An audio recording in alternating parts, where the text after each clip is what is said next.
Welcome back to Author to Author. On today's video, I'll be doing another exciting chapter reading.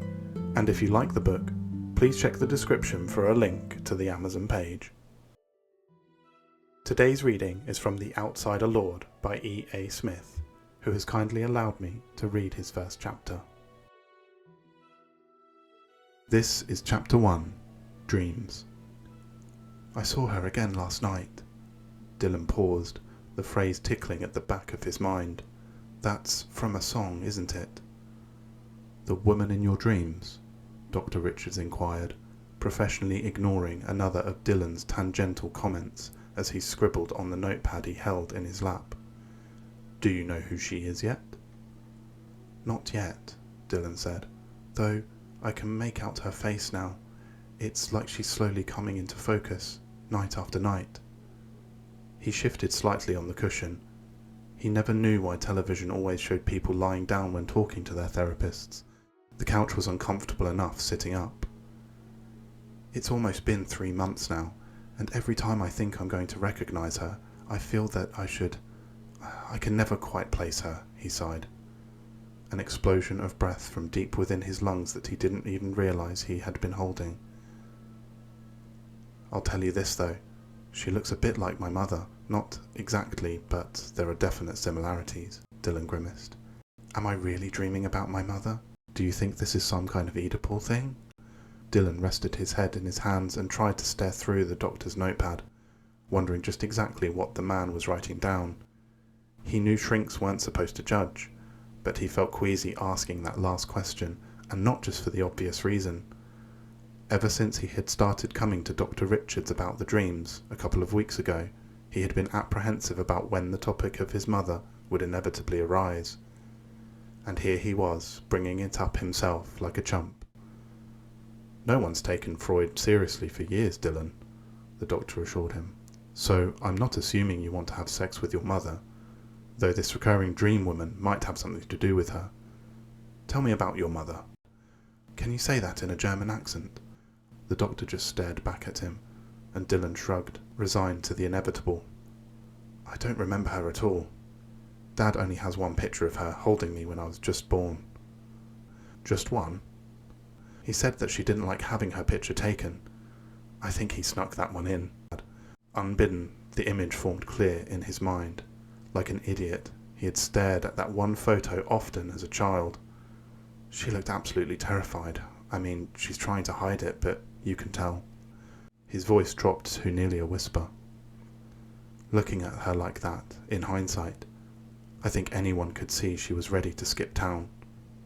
Before the therapist could pry further, Dylan forced his voice back up to normal volume, maybe a little higher, and pushed his shoulders back. But I don't need a picture to know the dream girl looks like my mum. Everyone who ever met her tells me all I need is a mirror to see what she looked like. I somehow got all her genes. Dylan self-consciously ran a pale, delicate hand through his straight, jet black hair. The girl in the dream has the same features. Not mum exactly, but similar. The doctor jotted down another note. And what do you feel about her, this girl in your dream? Wow, that's not a stereotypical question, not at all. Dylan grinned. Still, better than, tell me about your mother. Richards didn't return the grin. We will return to her soon enough, but I want to get a better idea of the dream first, then we'll dig into the causes. So, how do you feel about her? Nothing motherly, I'll tell you that, Dylan said, feeling a blush warm his face. He looked around the office, scanning the various diplomas and certifications, finding it hard to meet the doctor's eyes. So, it is sexual then? That's not the word I would use, Dylan protested. They aren't sex dreams or anything like that. I just see her. I don't do, stuff with her. But there is a strong attraction, I suppose, is the best word I can use. Like when you see a girl in class and you just can't look away. Not because you're turned on necessarily, but because there's something that's inherently fascinating. A connection, a drawing. I want to be with her, more than I've ever wanted anything. He shrugged again. That's the best way I can explain it. It sounds very powerful. Believe me, it is. Dylan could feel his heart quickening at the thought of it. As he clasped his hands together in frustration, he took a deep breath before continuing. And recently, she's always there in the back of my head, like some ghost looking over my shoulder. She never goes away, even when I'm with another girl. Tell me about these other girls, Dr. Richards said. Dates? Girlfriends? I'm hardly what anyone would call a player, Dylan said. But I've had a few steady girlfriends, and other than the fact that they've all eventually ended, those relationships were all fine, normal. But ever since this started, I haven't been able to make anything work. I don't feel it, no matter how hard I try. It's like all the other girls have gone black and white, and the one in my head is the only one in colour. Dylan paused, searching for some point of comparison. Have you ever read the Zahir? I can't say that I have. I read it in World Lit class a couple of years ago. It's a short story about a magic coin that causes whoever finds it to become so obsessed that it's all they can think about, so that eventually they can't even feed themselves. Scratch, scratch went the doctor's pen. I'm not to that extreme, he rushed to add. But this feels like the beginning of that story. Dylan frowned. Maybe I really am going over the edge. Do you think I'm schizophrenic? Are you hearing voices? Seeing her anywhere outside of your dreams? No, nothing like that, Dylan protested, then after a pause sank back into the couch in resignation. But sometimes it feels as though I almost could, like she's on the verge of manifesting right outside the edge of my sight, or that I could close my eyes and walk straight towards her. Dylan felt as though he were building the padded walls of his cell with every word, and sank his face into his hands with a groan. God, I'm really going crazy, aren't I? It's 2011, Dylan, not 1850. Crazy isn't really a word we use anymore. And since you say that you aren't hearing voices or seeing anything that isn't there, yet, and you are obviously aware of what is real and what is not, then a diagnosis of schizophrenia seems a bit premature. You aren't on any drugs, are you? No. Then there are several possible conditions that could be responsible, or maybe none at all. I can give you the names of a few good psychiatrists. You might need some medication, at least at first, but it's far too early to say anything for certain. Dad always said that he suspected Mum was crazy, Dylan muttered. I guess I'm getting it. Not exactly a professional diagnosis. A lot of people say that about their exes. Yes, but he never said it like he was angry at her. Dylan thought back, remembering the few times he could get his father to speak about his missing mother. It was very matter-of-fact, just something he always suspected. He said she seemed a bit off, like she didn't quite fit, Dylan snorted. He said he found it charming, at least at first. That and her accent. Dr. Richards tapped his pen on his notepad a few times. You seem very determined to talk about your mother. What? Dylan said, alarmed. No, I'm not. He had the sinking feeling of being caught in a well-prepared trap. And yet you keep coming back to her. Only when it's relevant. The very fact that you constantly think it's relevant tells me that you need to talk about her. He continued on over Dylan's protests. So let's talk about her. She had an accent. Where was she from? Dylan shook his head. Dad never really knew. She was always very vague about her past. He just knew she wasn't from around here. Not from the States, I mean. Probably would have been a real problem if they ever tried to get married. But Dad was always very clear that she wasn't just strange in ways that anyone from another country would seem strange. It was more that she was different. Dr. Richards wrote a bit more on his pad, and Dylan gave in to the urge to try and take a peek, only to have Dr. Richards tilt the pad upright, out of his view. None of which changes the fact that I can't stop thinking about the dream girl, which is what I'm here for. Doesn't change that I want her out of my brain now. Will the meds do that? Psychiatry isn't a magic pill. Whatever you might see in the movies, the doctor said. Medication can help, but it doesn't fix the root problem. It's obvious that you have a great deal of unresolved anger towards your mother. No, I don't. The doctor's only response was a level stare. I'm just upset for Dad's sake. I realised a long time ago that since I never knew her, I didn't really lose anything. Our job is to get at what's at the bottom of these dreams and work on resolving it. We can only do that if you're honest with me, Dylan. More importantly, with yourself. Then, hopefully, the dreams and obsession will fade away on their own, and that takes work and time. I don't have a lot of time, Doc. I leave for grad school in just a couple of months. Make sure you get a good doctor there. Until then, we'll see how far we can get together. We'll pick up here next week, the doctor said, his tone a clear indication of finality. I know it's not the easiest thing for you to do, but I want you to think about what you know about your mother and what you want from her. Does it matter? Dylan said, more harshly than he intended.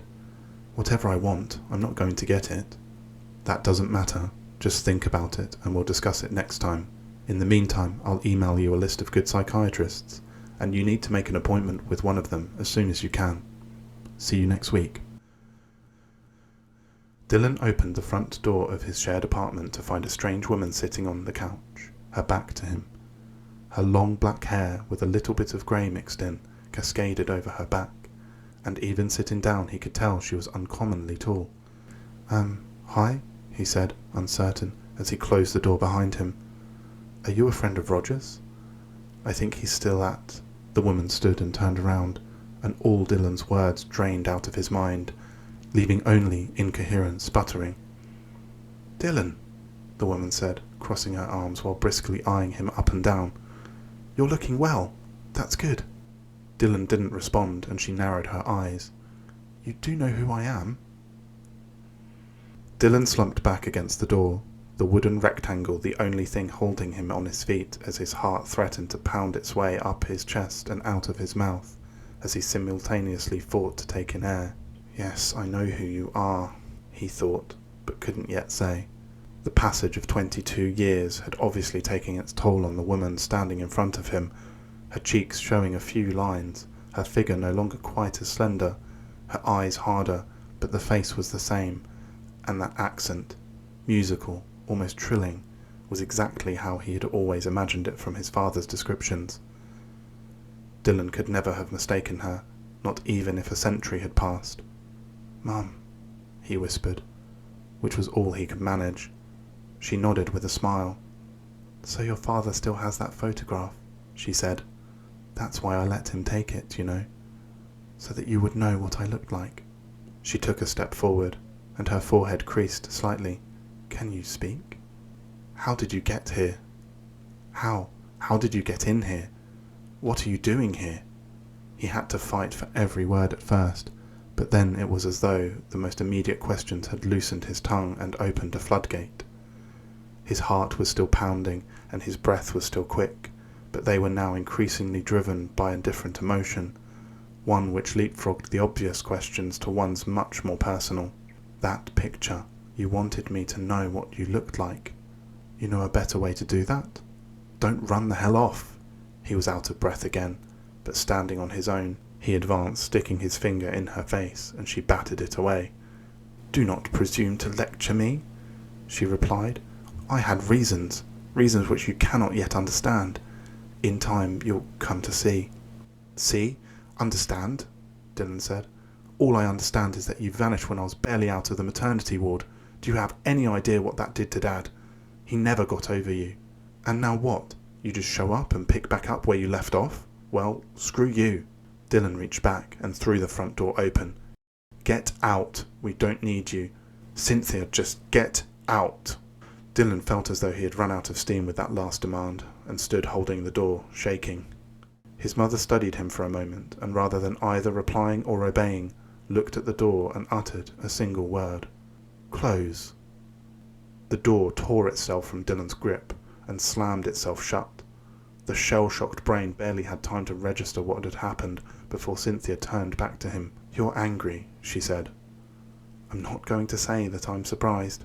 I won't even deny you have some cause to be, though less than you think. I will explain everything in time, but not now. We need to leave. Now her voice hardened. And, despite what you think of me, I am still your mother. I will be addressed as such. But Dylan was no longer listening, rather reaching out to touch the door in disbelief. What the hell was that? He said, looking back and forth between the door and his mother. He wanted to believe that only a breeze had blown it shut, and his mother's command was only a coincidence, but Dylan knew he had not felt so much as a gentle wisp of air. Cynthia smiled. "Do you want to know what I did?" she asked. "I can show you. That and so much more. We can start once we're on the way." For the first time there was a warmth in her voice, and she reached out to touch Dylan's shoulder awkwardly. The contact broke the spell that Dylan had felt descended upon him, and he jerked back. "No," he said, pulling away. The initial flush of anger was beginning to fade, and Dylan felt drained. He walked past his mother and sat down on the couch, head in hands. "Please, just go." "I'm not leaving without you, Dylan. There's too much at stake." He heard her footsteps approach and saw her shoes step onto the floor in front of him. Fortunately, she didn't sit down next to him. Dylan wasn't sure what he would have done if she had. "You want to know why I left, where I've been? Come with me, and I'll answer every question you have. There's a great deal you need to know about me, about yourself, and I'm the only one who can tell you." Dylan was tempted. The very possibility of answers was compelling. That there actually were answers, even more so. He looked up at his mother standing there, arms crossed once more, and the sight drove all temptation out of his mind. He stood up and found, standing toe to toe, that as tall as she was, he stood over her by at least an inch. The realization strengthened his resolve. "It doesn't matter what the answers are," he said. "No rationale could ever excuse what you did. I don't care what your excuses are. I don't care what you want to tell me or where you want to take me. I don't even care how you pulled off that trick with the door.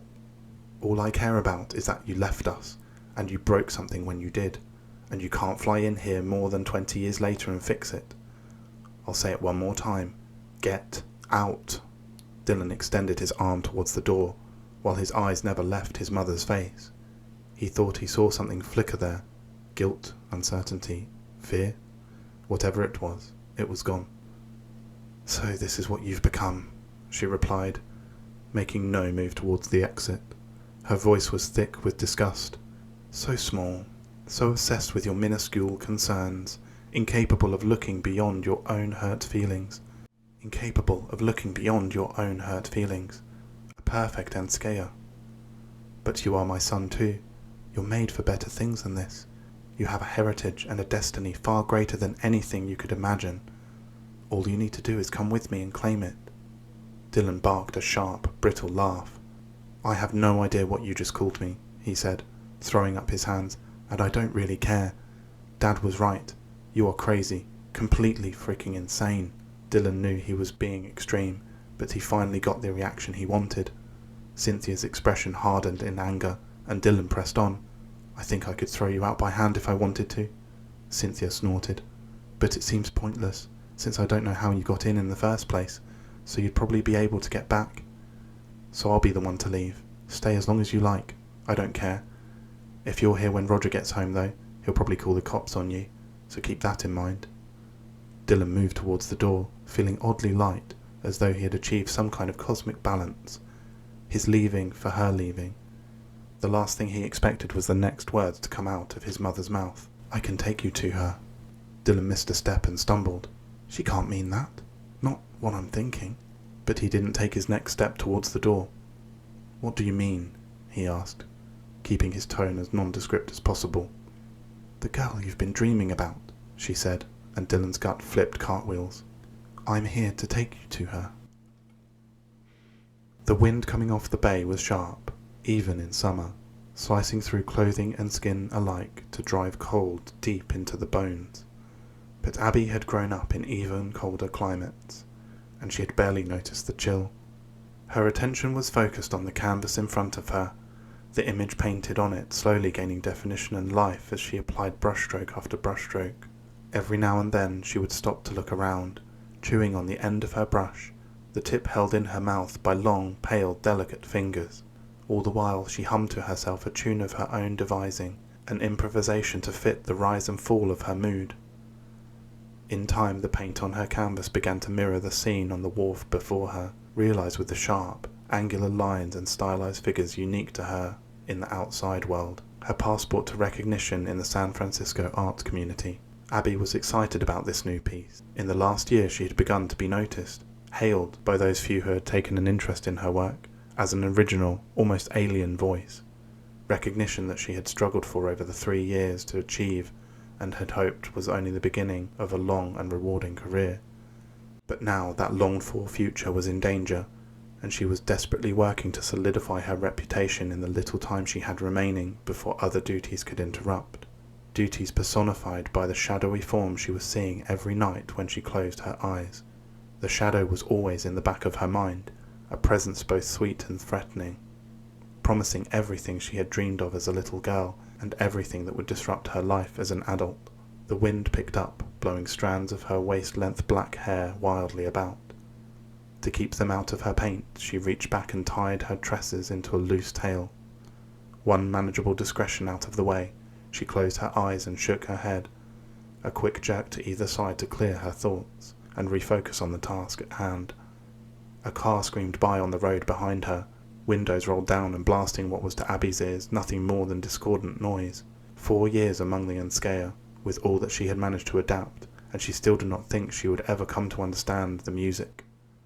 A wave of homesickness engulfed her. Those had become frustratingly common lately, ever since waking up from that first, vivid, unmistakable dream. The dream that had brought an end to her increasingly desperate efforts to deny what was becoming more and more undeniable, that had forced her to admit that she had unexpectedly, inconceivably, become one of the Ilmai. Ever since then, she had known her time was limited. All she wanted now was to make enough of an impact that, should she not take the option to return, she would not be utterly forgotten. Abby sighed and put down her brush, and took a few deep, stabilizing breaths. Obviously, her heart wasn't really in her work today. Probably better to give up for now and start back again when her mind was clear. As she packed up her materials, she watched the boaters and dock workers scurry around her. None of them seemed uncertain. None of them seemed torn. They seemed to know what to expect out of their lives, and they did what they needed to do. She knew she was oversimplifying things, that the older man tying off ropes might have a sick wife at home, or the waitress collecting tips at the little cafe to her left might be facing eviction, but she did know, without doubt, that she was the only person in this entire city, the city that she had chosen for her new life, facing her exact conundrum.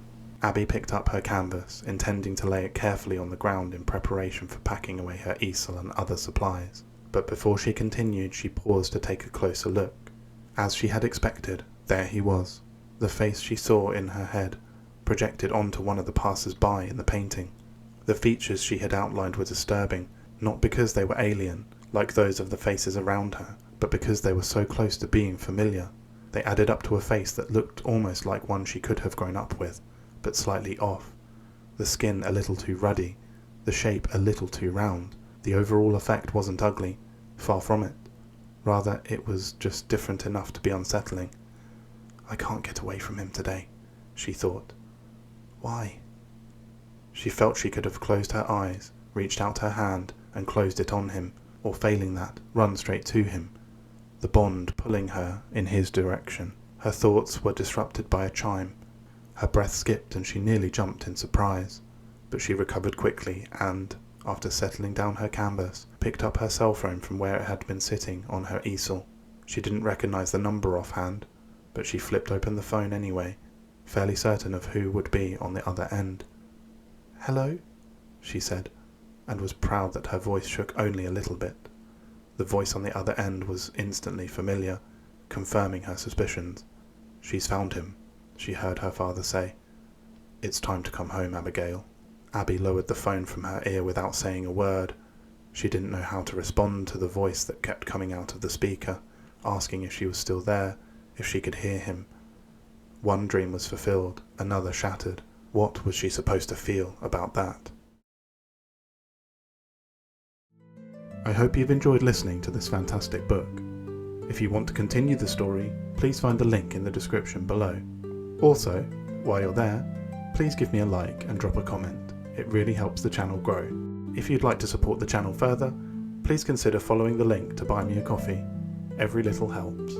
Thanks again, and see you on the next one.